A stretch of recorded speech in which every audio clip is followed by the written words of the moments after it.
Hello all and welcome to this video. Today we're going to take a quick look at nothing but my collection of Glock pistols. These are things that I have collected over the course of 20 years of firearms ownership. Some of them are obviously clones, but there is just so much to choose from now. And quite honestly, they run just as well, so I figured I would include them in the video. I'm going to start in the order that I believe I acquired them.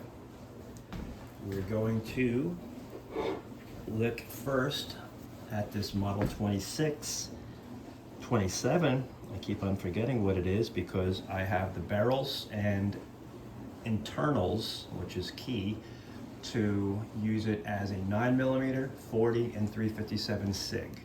Right now it is set up for 357 SIG. So what we change is of course the extractor, the magazine, the plunger, and the recoil spring. Is there anything else? I don't know, but I have two other bags downstairs labeled with the calibers. This is the only one I go back and forth with, model 27. Let's see. United States Navy. Early in my collecting career, I sent all my slides out to Rock Your Glock for engraving. And like all things custom, almost wish I didn't, but it's there and it never caused a problem. As far as anything that I've changed that's going to affect the gun, there really isn't. This is only a trigger shoe. Now the reason I put it on there is because it came installed on my used 48 and I didn't like it there. So I moved it over here, and quite honestly, is it better? No. Is it worse? No. So it can stay. So Glock 27 was my first venture into the world of perfection, as somebody used to say, rest in peace. The second one I ever got, model 21. This has been stippled, obviously, professionally, and a grip reduction. I'm not really a fan of stippling, and I don't think it's obviously required or apparently like always required on a firearm, but the grip on this 21 was gigantic, so I did send this one out to have the frame reduced and finger grooves removed and stippled, whatever you call it. Good thing about the way the guy that did it, Cold Bore Solutions, he actually fills in that gap, which I'm sure some people will say is no good, but it's never caused a problem, runs flawlessly. Anything you see shiny like that, even the 27, it is a stock barrel, but as they got worn, I just removed the bluing on them.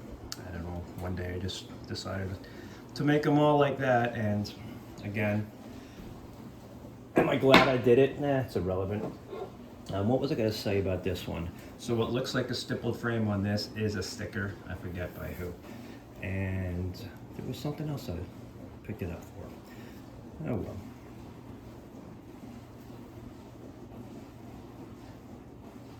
Veteran.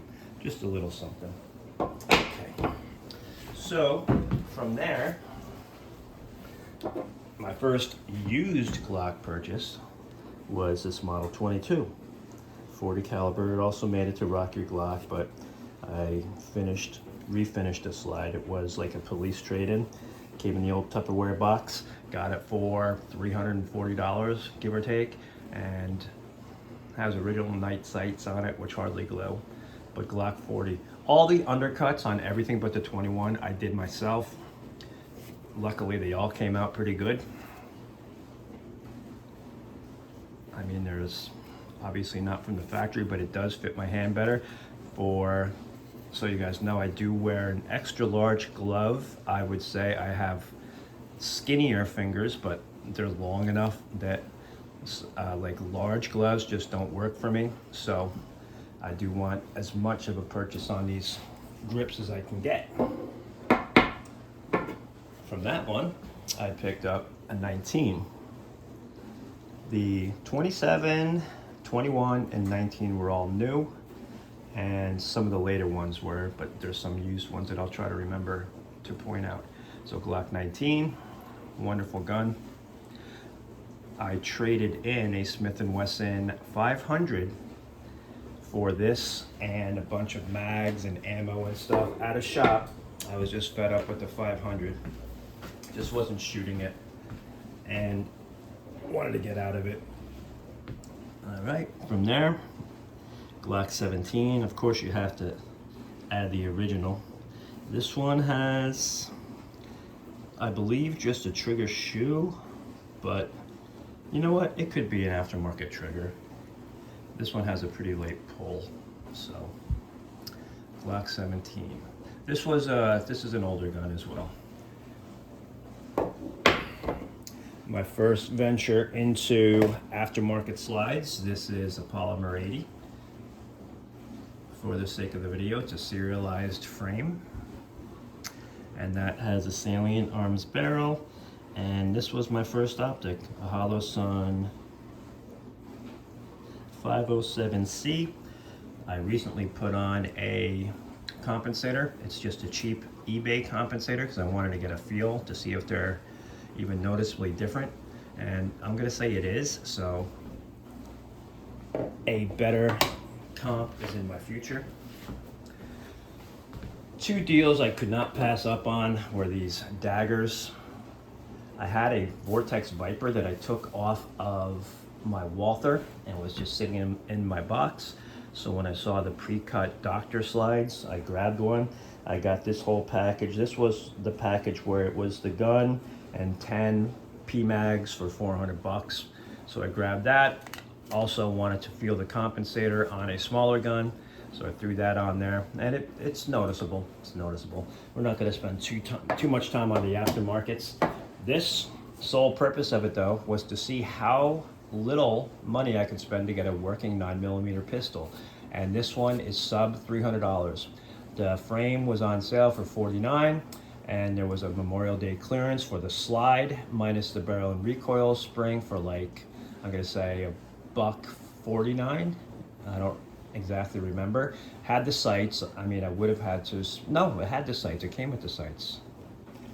Yeah, it did. Metal sights. Came with the sights, and I found a barrel by a company called OpMod on Optics Planet, and quite honestly, that sub $300 gun shoots very well.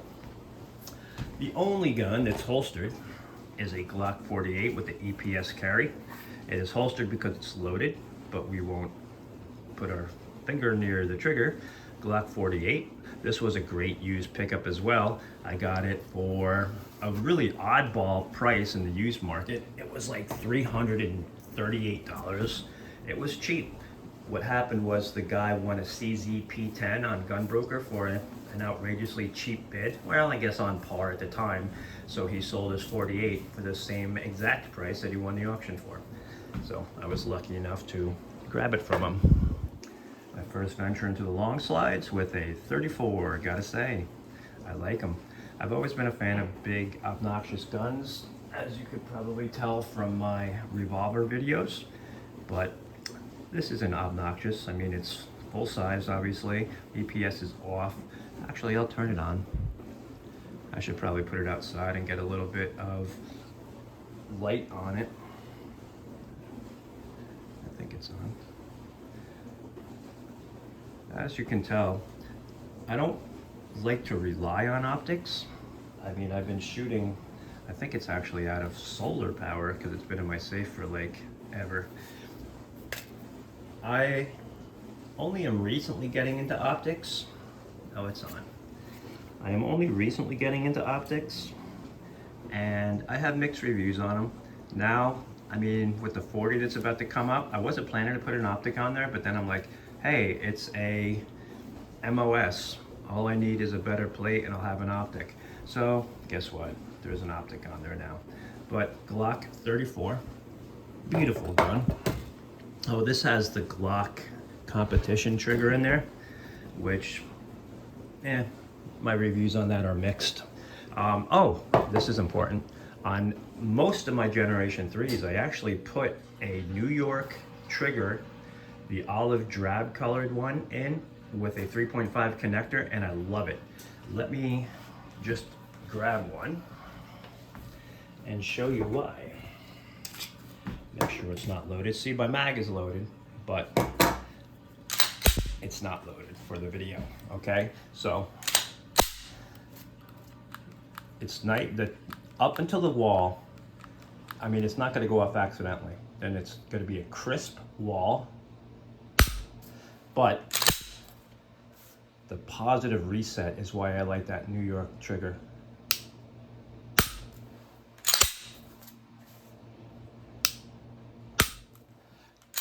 That's a good feeling trigger to me. Now, obviously, these are not competition guns, but it's no fun if you're not hitting what you're aiming at. And luckily, when I pull the trigger on these, I hit what I aim at. And the most recent one I pulled up is my first venture into 10 millimeter. And I didn't want to go big or go home. Glock 40 with a Trijicon RMR. I do prefer optics that are direct milled to do away with the plate, but this is Forward Controls Designs plate, and luckily it does have a front and a rear support to the optic. It's funny, I posted a video online and people just be like, haha dude, nice fake RMR. No, it's just Trigicon's auto adjust version. So what do I think of 10 millimeter? So far, so good. I mean, it's no game changer to me. Recoil feels on par with the 45, but I guess they're supposed to shoot flatter for longer. So we'll experiment a little more with it. Again, I did the undercut on that just to get that higher purchase on this Generation 4 gun. So this is a nice gun. This is a stock trigger, and it will stay that way. But as far as lights and stuff for these, I do have an array of TLRs. I just picked up the Holosun PID, which I haven't tested yet. I do not have a stream light. I have TLR 1S, TLR 1, old school, TLR 2, and I will be the first to admit, I also have a couple O lights that I have never experienced a problem with, and I have no problem letting the world know that I run them. They got a bad rap, and because of it, they go for super cheap. I'm probably gonna pick up that Turbo LEP, I think they call it, and that'll be my next. That's more of a long range spotlight, but we'll see.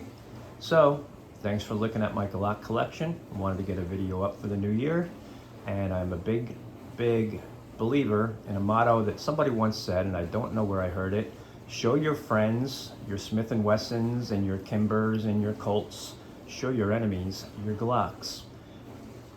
That motto kind of is true, because I trust these guns with my life, as I do my revolvers as well, but these are very affordable, very collectible. I mean, they have no resale, let's be honest, but they're nice to own, and I'll be happy to pass them on to my kids when the time's right. Thanks for watching. Have a great 2024. It is just about 3 days after New Year's, and a great rest of your day. So long.